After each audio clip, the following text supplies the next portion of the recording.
Welcome back to Bayou Brit, where today we are getting rid of these old boxes and doing some really big upgrades. Let me show you exactly what we're doing.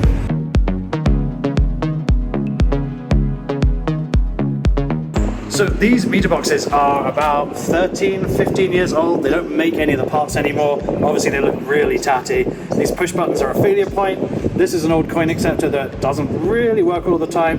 And in Bay 2, this is just dead. T-handles are about the only thing that are good on this. Also, if you've seen any of our videos here, you'll know that this thing talks, and well, not only is it loud, but it's really rather rude. It says, please move your car, like go away as soon as your money runs out, which we really don't like. So we're gonna start on Bay 1. We've got Justin here today helping me, and yeah, the plan, rip it out. This one says error on it, so it's the first one we're gonna work on. Infinite scroll. Keep going. There we go. You can see the old system in here. You can see this thing looks like old as time. The speaker is dying today, and this just has a weird 4-wire connection. There's actually an encoder back in the pump room, which means we have to run 15-cord cable to the new doors. Speaking of the new doors, let me go inside and show you what we're working with. Big upgrade. CryptoPay, really good bill acceptors, really good coin acceptors, and well, they look a lot better too. Also switching over to a rotary switch is going to help us, I think. So these are the new doors. As you can see, nice with our branding. It's the purple. I thought there was a blemish in the sticker, but there's not, it's fine. CryptoPay, this is going to be count up, so you hit the button to stop. I do need to get the signs for that. Shoot, I meant to order those. Oh, well, that sucks. And then the rotary switch, which we didn't actually get to design the different colors, which is, you know, branding would have been nice, but I've matched the signs in the bay to match these colors.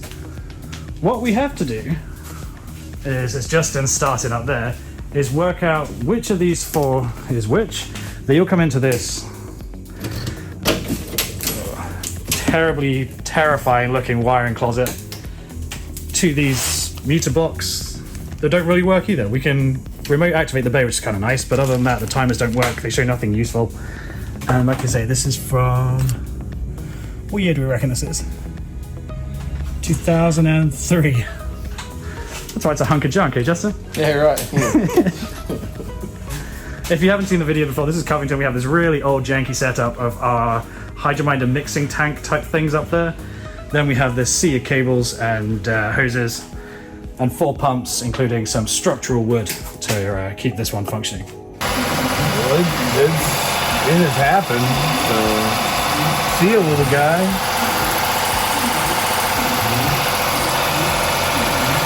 You have that nice daunting sound in the back. So the project has begun. We're unraveling the spool? I don't know, whatever you do with the spool of the cable. Unspool, there we go. It's up there. We're gonna not use the 1-inch pipe because this is a lot thicker than the old stuff, because there's 15 cores on this compared to 4 or 6 on the other one. So we are gonna do some more redneck engineering and just zip tie it to the outside of the biggest tubing, which Justin is doing. We're gonna get over some of this old copper work, pass by the ladder, and then over to this OSHA violation that we've now fixed with a much less precarious ladder. Once it's fully extended, I realise right now it's still quite precarious, up into the corner where all those cables disappear out into the bay. We hope. This is probably something that I could have done on my own, but when you've got an expert nearby like Justin to, you know, tell you you're an idiot and do it the right way, this is the best choice. You're having fun, right, Justin? Yeah, and we're using that term expert loose. Yes, by expert I mean available. So we've run the new line to this corner here, where we're going to try and tie it to the old line and fish it through and hope that it works first time, because everything works first time. Alright, so we had an issue. We managed to snap the old line as we were fishing it through this tight gap along here. And then I was like, well, I've taken out the rat's house here. What if I take it out? Oh, look at that. I can see all the way to the end of the building, which means all we have to do is fish the line along there and tidy it up. And it should be good. Should. What you thinking? In theory it'll work. In theory it'll work, yeah. I believe in us. Back up the ladder once more. Alright, we now have the fish.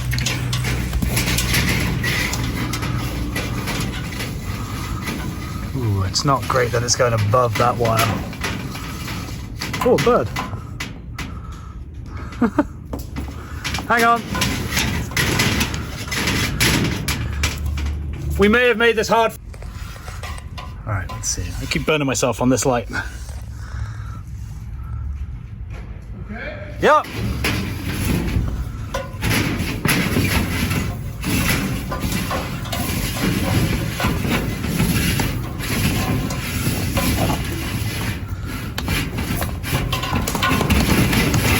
Yep, that's the snark point. That's stuck. Damn it.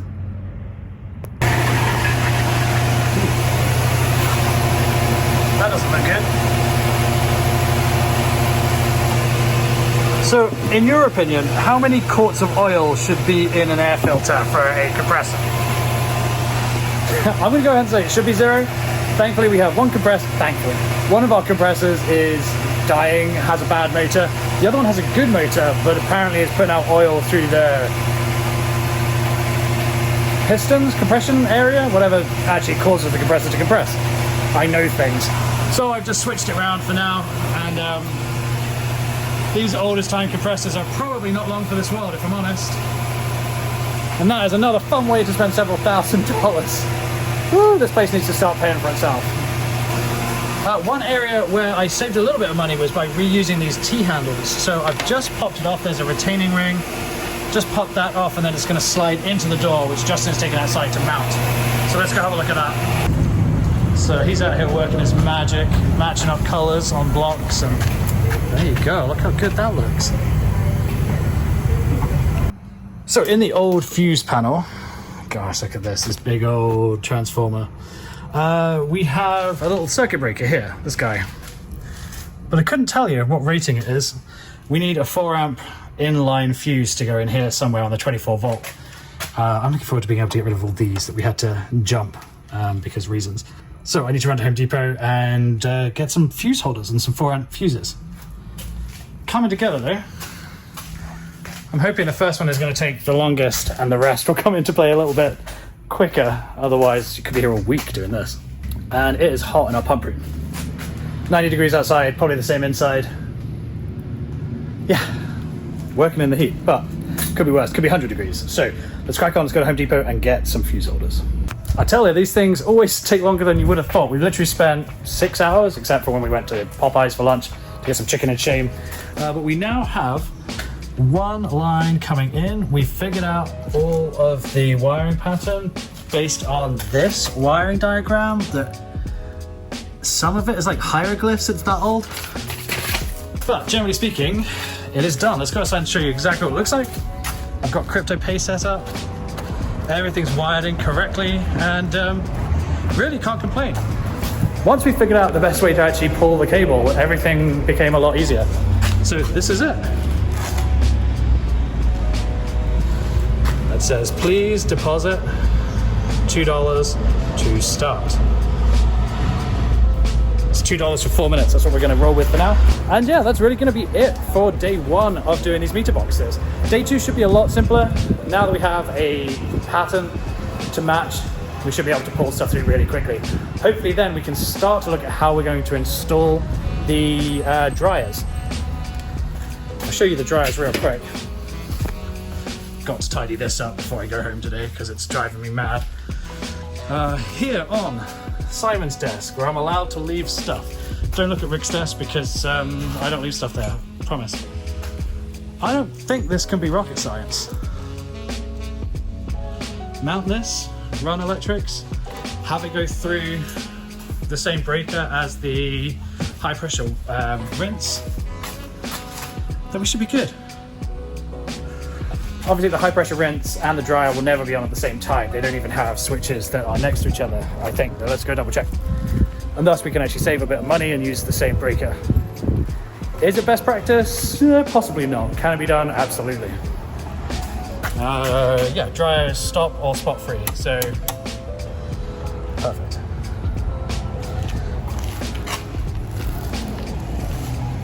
Okay, so if you've seen the Revestas work, his plumbing, electrical is always so neat, which means I'm really not proud of this.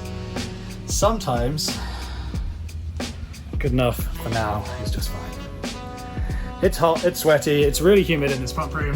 We've rerun the cables, made it slightly less of an OSHA hazard. I probably need to tidy up that a little bit more. But yeah, let me show you outside. This has been one which I've already shown you. And we have it, you might see that, we have it in English and Spanish scroll through. But those Dilling Harris boxes are now gone. Credit cards, good coin changer. We even fixed the spot free kind of by mistake. It's been fun being here in Covington. There was actually a shooting, which we assume it was a shooting the way the police and the ambulances respond and because of the sound effects. But other than that, it's always fun coming to Covington. Hopefully this will start picking up business-wise because it's been very quiet today. As you can see, it's been raining, so no big surprise there. But we really need this place to start paying for itself. The last big upgrade is the dryers, and that might be the next video. Really depends on how quickly I can get back here. If you like this video, it's been a long couple of days. If you like this video, give it a like, leave a comment. Consider subscribing if you find this content interesting, and I will see you in the next one.